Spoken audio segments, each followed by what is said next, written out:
الله الرحمن الرحيم. ازي حضراتكم جميعا، كل سنه وحضراتكم طيبين. شرف ليا وجودي مع حضراتكم. انا اسلام فريد، طب بنها، وشرف ليا وجودي مع اساتذتنا الافاضل الشير بيرسونز الاستاذ دكتور مسعد السيسي والدكتور كمان، واللجنه الباناليست الاستاذ دكتور احمد السبكي والاستاذ دكتور ياسر البلتاجي والاستاذ دكتور عماد شحاته والاستاذ دكتور تامر شكري. موضوع النهارده عن نيوترال سترايدر. Emergency medications and long-term pharmacotherapy in airway management. The definition of stridor is a high-pitched sound from turbulent airflow in a narrowed airway. أهمية الموضوع بتيجي في إن ال airway of the neonates is potential and it is a top emergency in neonates. Our objectives in our session to review the emergency interventions and to explore long-term pharmacologic strategies and to highlight evidence-based practices. طبعا حضراتكم عارفين الاسترايدور على حسب نوعه 3 انواع: انسبيراتوري، اكسبيراتوري اند بايفيزيك. الانسبيراتوري بسبب ان التربلنس بتاع الاير فلو بيحصل بسبب الاوبستراكشن في منطقه ما فوق الفوكال فولز سوبرا جلوتيك ريجون. اما بيكون الاوبستراكشن في الليفلز اوف فوكال فولز او سب جلوتيك ريجون بيكون بايفيزيك، يكون الصوت رايح جاي. اما ما بيكون اكسبيراتوري ميلي بيكون بسبب انترتراتيك كوز. طبعا في فرايتي اوف كوزز اوف نيوترال سترايدرز، موضوع كتير جدا جدا جدا. الموست كومن كوزز اللارينجوماليشيا، الفوكال فولد باراليسيس، السب جلوتيك ستينوزس، التراكيوماليشيا، كونجنتال امرز زي الفاسكولار رينجز وخلافه. هنبدا طبعا نتكلم في الموضوع باهميته. نبدا مع استاذنا الدكتور احمد السبكي. How do we assess and stabilize a neonate with a stridor in an emergency?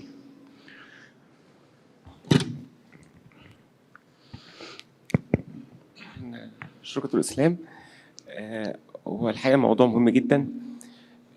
بس اول حاجه، في كتير من الاطفال البيز لاين بتاعهم ان هم عندهم سترايدر.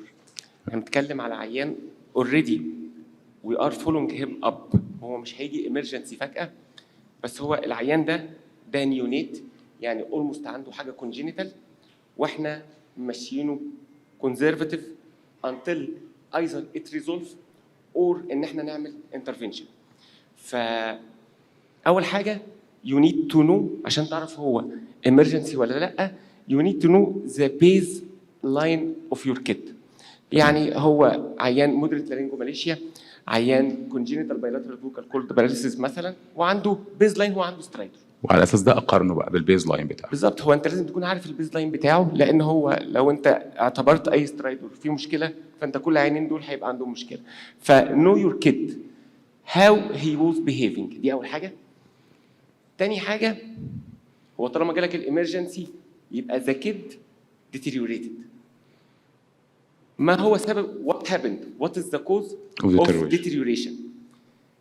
تالت حاجه is the cause of deterioration medically treatable، يبقى هو محتاج medical treatment. يبقى you need to synergize with the neonatologist. انت مش هتجيب طفل عنده 2-3 انت تديله الميديكال تريتمنت بتاعته. فهو what happened what deteriorated him، وبعد ما يبقى deteriorated him is it medically treatable، يبقى انت هتتكلم في فارماكوثيرابي في الامرجنسي. والفارماكوثيرابي في الامرجنسي بالنسبه للنيونيت ده مش رول الاي ان تي، ده الرول بتاع هيز تيم. هو دورك هيبدا لو هو فيد. تمام.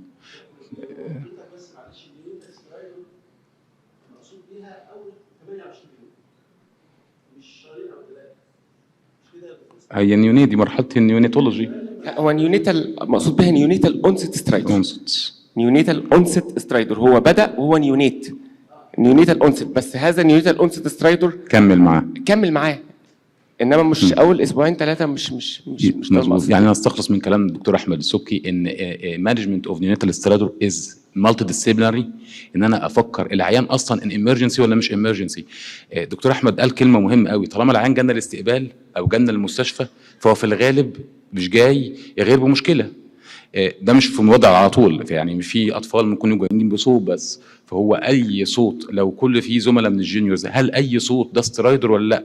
فلازم تكونوا عارفين طبعا الفرق بين الاسترايدر والاستريتور والسنورنج والويزس. دي بيزكس، دي بقى السترايدر والستريتور والسويزس والسنورنج.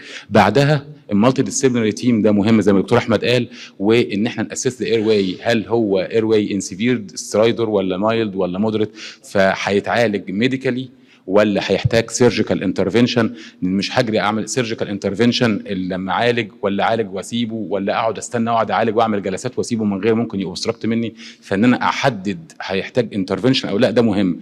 مش مظبوط كده يا دكتور احمد؟ مش كلهم جلسات وبس. طبعا الكلينيكال اسسمنت في حاجات منه ايمجنج، سواء بقى اكس راي، برونكوسكوبي، سي تي او ام ار اي، طبعا ده اكوردنج ذا كلينيكال سيتويشن. الاير واي ايفالويشن، الفليكسبل فايبر اوبتيك او الاف اف ال، ده مش كل المرضى هيتعملوا دكتور اسلام يعني. دكتور اسلام دقيقه واحده، حضرتك لما بنتكلم العنوان نيونيتال سترايدر، ديس برنسبل، هذا العيان اصلا الذي يواجهه طبيب النيونيت وليس الانف والاذن والحنجره. مظبوط. فده موضوع مهم جدا. يعني انت بتتكلم في يونيت، انت بتتكلم فيه زي ما الدكتور مسعد قال، بتتكلم في 28 يوم يمكن احنا مش بنشوفه. مظبوط. بنشوفه اليونيت وده تيم وورك، ودي نقطه مهمه جدا. هاو تو مانج النيونيتال سترايدر. فرق كبير بين تشيلدرن، فرق كبير بين تشايلد هود، فرق كبير بين ادلت. تمام. انفانت ده نقطه مهمه جدا، لان ده العنوان اصلا نيونيتال سترايدر. ليه برنسبل وليه جايدز لاين وليه حاجات كتيره. مظبوط. فيعني عشان يبقى الموضوع احنا متوجهين للموضوع ده معين، لان دي رساله معينه نيونيتال سترايدر، ولا بيعمل له انتوبيشن ولا بيعمل له كل حاجه دكتور الاطفال في النيونيت. نيونيتال كير. دي نقطه مهمه بس عشان يبقى الموضوع ماشي في اتجاه صح. شكرا يعني. تمام سيادتك. بس في حاجه ثانيه، بس معلش لازم نحط شارت لاينز كده على المايلد والمودريت. جايه دلوقتي. جايه مظبوط. في الميديكيشنز، واضحه ان شاء الله باذن الله. طبعا احنا هنتكلم مع استاذنا الدكتور ياسر البلتاجي. What are medications are used in emergency management of neonatal stridor؟ الميديكيشنز بالنسبه لينا في الاطفال بتبقى المناوره فيها ضيقه جدا، لان احنا محشورين ما بين الستيرويدز وما بين الايروسول بتاع الابينفرين. طبعا الدوزس اللي بتتاخد في الاستيرويدز ممكن انها تكون فيها فاريشن اب تو ان انا بشوف اللي هو ال 0.6 مللي جرام بر كي جي، واحنا عندنا سسبنشن فورم موجود. طبعا انك انت تشيفت فروم اورال تو انترا ماسكولار تو انترافينس، ده بيعتمد على الجادجمنت بتاع الكونسلتنت اللي هو بيشوف الحاله. الميديكيشنز هنا انت معلق تماما بالساينز اوف ريسبيراتوري ديستريس. طبعا في ديجريز من اول الوركينج الى نزاي الى السوبراسترنال والانتركوستال والسبكوستال ريتراكشنز، but you shouldn't wait او you shouldn't delay اي intervention يديك rapid recovery زي الاستيرويدز او الابينفرين until البيشنت gets diagnosed.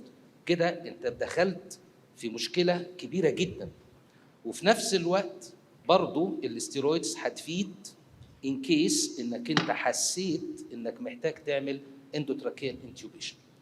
طبعا اندوتراكيال انتيوبيشن طبعا مع احترامي للزملاء كلهم، احيانا كتيره علشان تجيب دكتور الاطفال وكده ويجي ويعمل، ممكن بالذات لو كان لسه ريزيدنت او هاوس اوفيسر، حته الانتيوبيشن دي دايما بتبقى حاله مقدسه في التريتوري بتاعه الاوتورينولارينجولوجيست، ولذلك في دلوقتي البيدياتريك اوتورينولارينجولوجي. فحته انك تنتيوبيت دي مهمه جدا، وبعدين سنسيتيف جدا، وبعدين الاستيرويدز برضه هتتاخد علشان الايفيدنت الانيفيتابل سبجلوتيك ايديما اللي هتبتدي تحصل بعد الحكايه دي. as early او as soon as possible if you feel ان البيشنت is starting to distress you should start الستيرويدز early مع الابينفرين ايروسول. طبعا it's better انك تكونسلت neonatologist if available about الاكيوريت دوز. بس الستيرويدز انك الرينج بتاعك لما بتبقى عارفه وبتبقى الحاجه موجوده don't waste a lot of time، لان لو اديت دوز اعلى سنه من الاستيرويد مش هتدي سايد افكت عنيفه قصاد انك انت you may lose a big problem اللايف بتاعت البيشنت. مشكله النيونيتس ان هم عندهم بريسكي ريفلكسز عنيفه جدا، وفي نفس الوقت الاديمه بتبقى عاليه جدا، وكلنا عارفين ان السبجلوتيك اريا it is just 5 ملم. 1 ملم لوس بتزود الريزيستنس 16 فولد. 16 فولد. فما بالك انت لو اتاخرت اكتر من كده الامور هتبقى اصعب. نيونيت you may try to insert 3 ملم endotracheal tube. تخيل لو انت اتاخرت اكتر من كده وحاولت انك تو انسيرت 2 ملم، مش هتبقى عندك القدره انك تقدر تعمل تشفيط، واحنا طبعا ما بنبقاش عاوزين نهائيا نوصل لحاجه مور انفيزيف عن كده. فستيرويدز هي key landmark you have to use it early enough to avoid disastrous complications. شكرا دكتور ياسر. زي ما الدكتور ياسر قال لنا ان الاسكيليشن اوف تريتمنت في النيوناتال سترادور بيعتمد على السيفيريتي. لو العيان او البيشنت ان امرجنسي سيتنج ومايلد ممكن نمشي اوبزرفيشن او موديفايد اير او نيبولايزر. لو الموضوع بدا يبقى مودريت في ان امرجنسي سيتنج النيبولايزد ادرينالين مع الاستيرويد. ما نستناش ان البيشنت يخش في سيفير فورم. سيفير immediate airway support and ICU بقى او نيكيو او انتيوبيشن عشان ما نستناش ان البيشنت يخش في ريسبيراتوري مور ريسبيراتوري ستريس اور ايفن ريسبيراتوري فيلير اند نيكيو. استاذ دكتور مصطفى عبد العزيز عايز كلام رائع جدا، بس برضه انا عايز اسالك توضح لي او توضح لبعض الناس يعني واتس مايلد واتس مودريت واتس سيفير. the mild form دول according to السترايد واكوردنج تو retractions ها واكوردنج تو سيفيريتي اوف ريتراكشن والورك اللي عندي بذله، وهو بقى لسه بيحارب ولا خلاص بقى خسع وبقى سبيل. التدخل هيفرق هنا، عايزين نوضح دي بس. المايلد العيان لسه جاست ان هو ما فيش ديستريس للصوت، يعني العيان عنده صوت للسترايدر بس ما عندوش ساينز اوف ديستريس، مفيش ريتراكشنز، مفيش سوبراسترنال ريتراكشنز، مفيش انتركوستال ريتراكشنز، لسه مفيش وركينج الانزاي. بقى في وركينج الانزاي، بقى في سوبراسترنال ريتراكشنز، بقى في انتركوستال ريتراكشنز، يبقى ده في ساينز اوف اير واي ديستريس. بقى العيان في مودريت ستيج. الموضوع بدا يحصل فيه سيانوزس، الاكسجين ساتوريشن بدا يقل عن 90%، يبقى انا بدنا نخش من مرحله الريسبيراتوري ستريس. ما استناش بقى هيخش في ريسبيراتوري فيلير. لو هو في المرحله الاولانيه اتاكي كارديا ده ستريس، بقى برادي كارديا، بقى ريسبيراتوري فيلير. فالمرحله ديت فيري فيري دينجرس ان استنى العيان يخش فيها. يعني العيان هيبقى اير واي برون، اير واي زي ما الدكتور ياسر قال هنلوز الاير واي، وي ار جونا لوز الاير واي احنا والنيونيتس. يعني النيونيتس مش عارف يتيبه، مش عارف يركب اندوتراكيال انتيوبيشن. ولو احنا اتاخرنا اكتر الموضوع التراكيوتومي بقى في بيشنت نيونيت يعني فيري فيري ريسكي. وكمان احنا دخلنا بقى في دايليما ثانيه، الانبوبه هتتحط هيبقى حاطه على الفنت، طب هنشيلها طب مش هنشيلها. وزي ما اساتذتنا بقى الدكتور احمد السبكي لو عندهم بقى في السنترز هتلاقوا الدايليما بتاعت التراكيوتومي مثلا في الاطفال اللي هم سيفير دول. انا بس في كومنت صغير، يو كانت سيبريت ذا سيفيريتي عن الايتيولوجي. نفس العيان اللارينجوماليشيا اللي عنده ديب ريتراكشنز I can be lazy to treat. العيان ده لو عنده subglottic stenosis I'll be very very irritated to treat. فهو احنا عندنا ثلاث الكوز، عندنا السوبراجلوتيك لارynx، عندنا الجلوتس، وعندنا السبجلوتيك اريا. The subglottic area behaves badly. خاف منها. الجلوتس اشيك شويه، السوبراجلوتيك اريا is very nice to treat. فهو السيفيريتي از مهم جدا، السيفيريتي كبارامتر مهم قوي. ويمكن برضه هو نفس العيان حضرتك ممكن تبص عليه تقول عليه مودريت، انا ابص عليه اقول سيفير.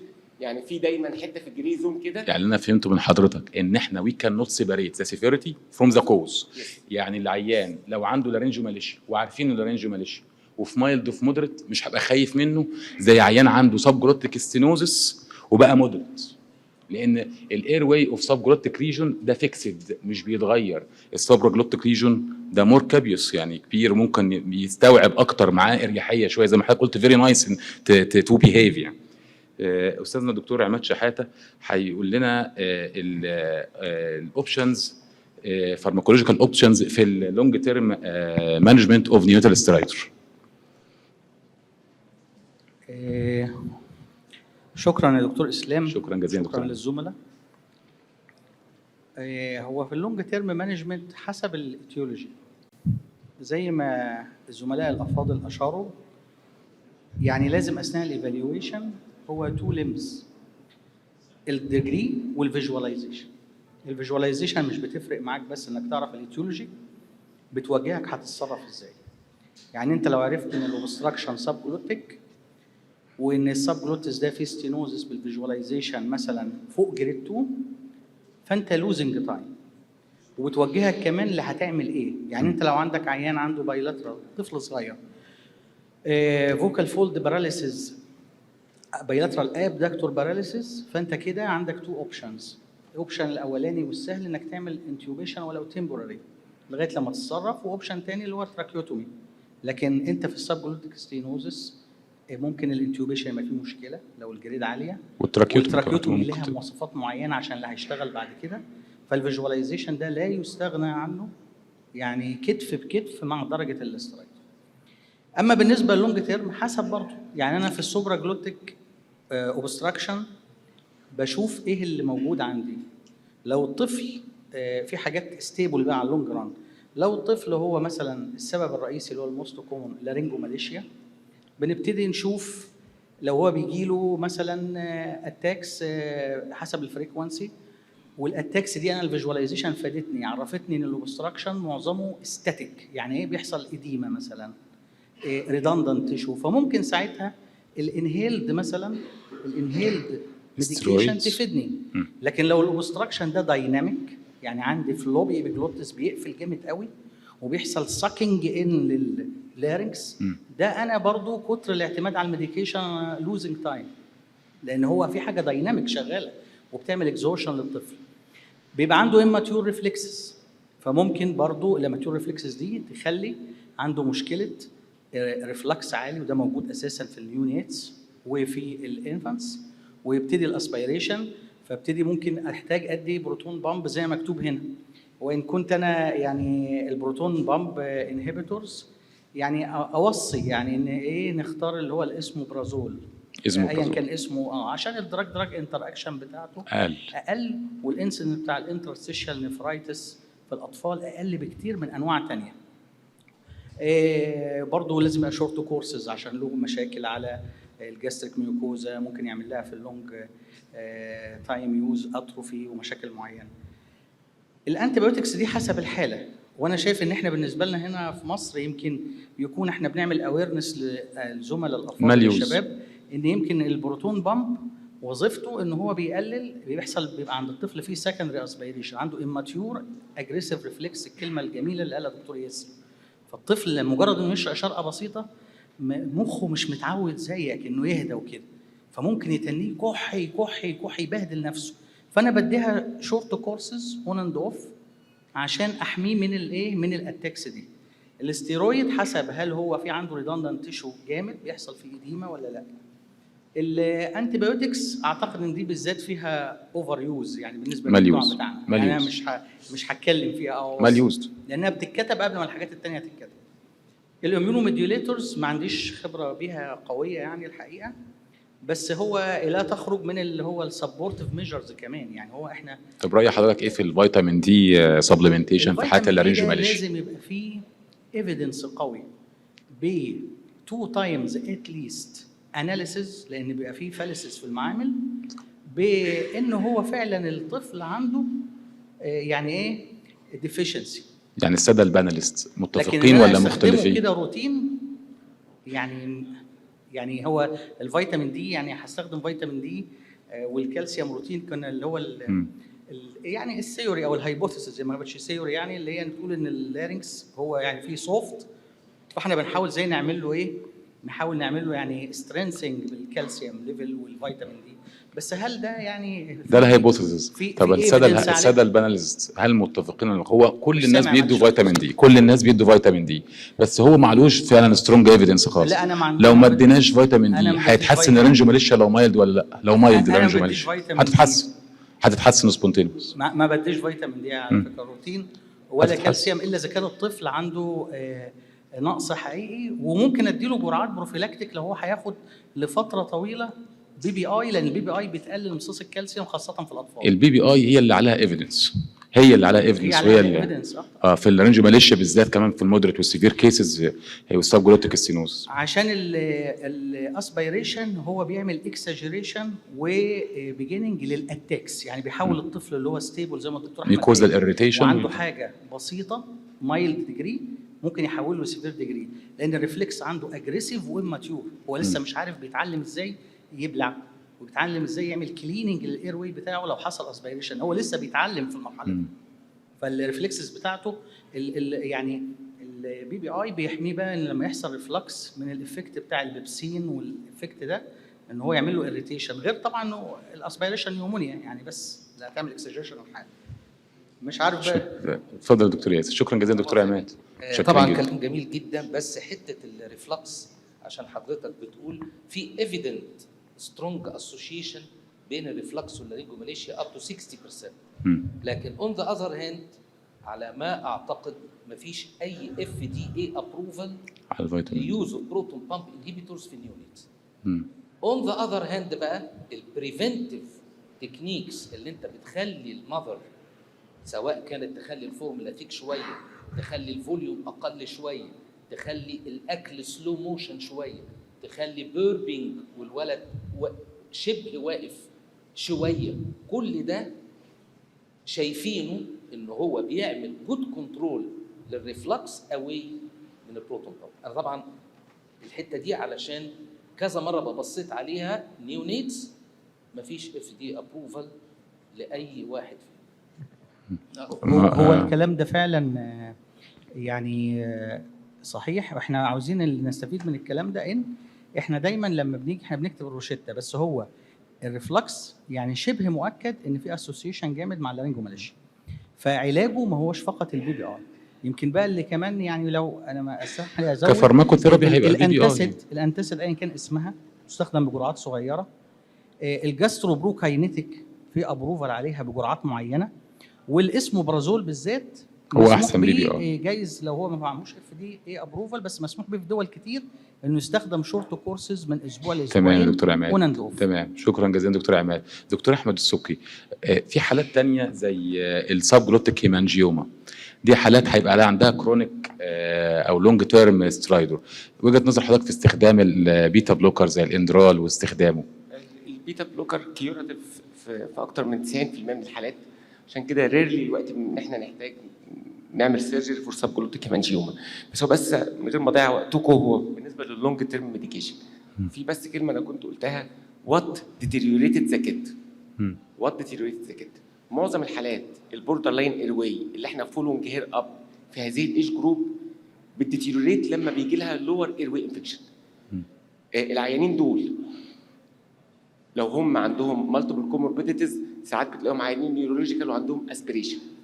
اللارينجوماليشيا اصلا معاها جيرد ومعاها واكثر عرضه للاسبريشن، فاحنا العيانين دول كلونج تيرم ميديكيشن احنا لازم نمشيهم على بروفلاكسز اجينست الريكارنت نيمونيا.